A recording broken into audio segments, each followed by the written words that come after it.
Mi gente de Genoma Digital y Vía Tecnológica, después de un año de estar hablando de BenjiLock, tenemos la oportunidad de tener en vivo a Robbie Cabral, quien es el fundador del BenjiLock, y tenemos a Kim Kelly, CEO de Hampton, quien está ahora representando lo que es BenjiLock y la producción de BenjiLock en el futuro.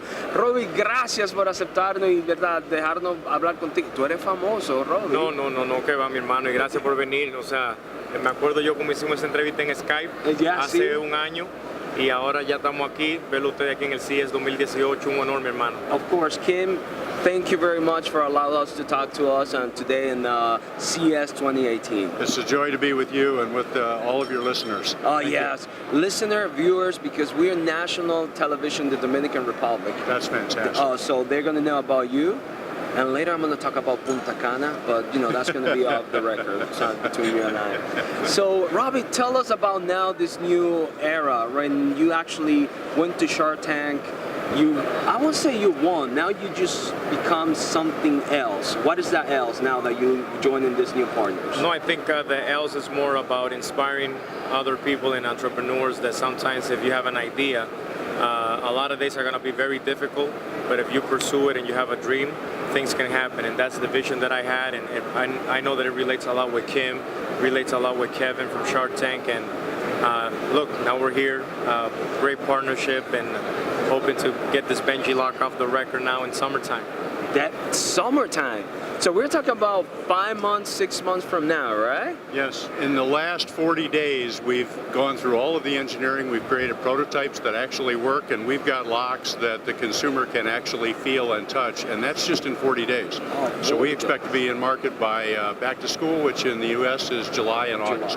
Excellent, excellent. By the way, we have to talk about some ideas later, you know, but I'm going to do this off the record because, you know, I'm just kidding.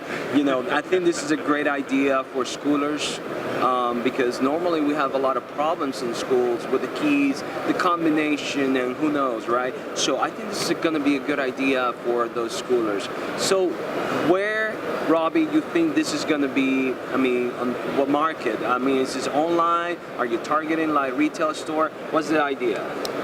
I mean, myself personally, you know, the whole millennial generation, it's all online. So of course, I'm always envisioning it online.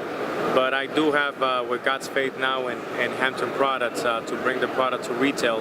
And probably let Kim talk a little bit more about that. But that's my goal, to have that lock in every consumer here in North America, and then hopefully beyond. You're talking about North America. Let's talk about United States. What store going to have it? What's your target? And whether this is going to be available for Latin America and probably around the world, Ken.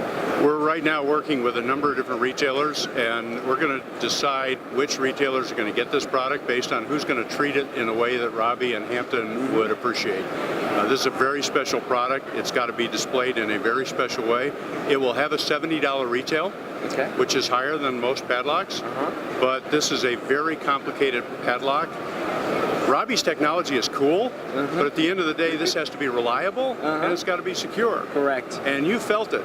Yeah. This is a very, very secure product. And one of the things that I learned early in my lock business career was people buy locks and bologna the same way. They buy it by the pound. So if it weighs more, it must be more secure. And that was something that I mentioned when I grabbed it. Is I know probably your prototype was a little bit more like I don't know, plastic maybe. I don't know because I didn't have. But when I grabbed this, guys, this was heavy. I mean, this is heavy. How much is this weight right now? I believe it's around 5 to 6 pounds, huh? Well, yeah, and the final weight will be determined by the consumer research that we still have to do. We built the lock so that it's true to Robbie's patents, but at the end of the day, the consumer's got to say, you know what, that's too heavy for my locker, it's too heavy for my gym bag, or it's not heavy enough. So we're going to do some real consumer research on this to figure out what do consumers really want. How many fingerprints do they want it to be able to hold? And what kind of security is it going to have to provide? It's going to be way more secure than the gym locker locks that you can buy today. Gotcha. So we are talking about that this might be the first consumer prototype. I'm using the prototype just because you are saying that this might change, depends on the customer's consumer consumers' feedback. Is that correct? Yeah, the different materials that we use will be equally secure, but whether or not they really want it to be this heavy, this is made out of solid brass and steel, or are there some other materials that are a little bit lighter weight that wouldn't sacrifice quality or security at all? Correct. Okay, good. Let's just stop for a second. We have to go to a commercial. So, mi gente, vamos a unos comerciales. Cuando regresemos, continuamos aquí con BenjiLock directamente desde el CES 2018. Genoma digital, vía tecnológica. Regresa en breve. Mira.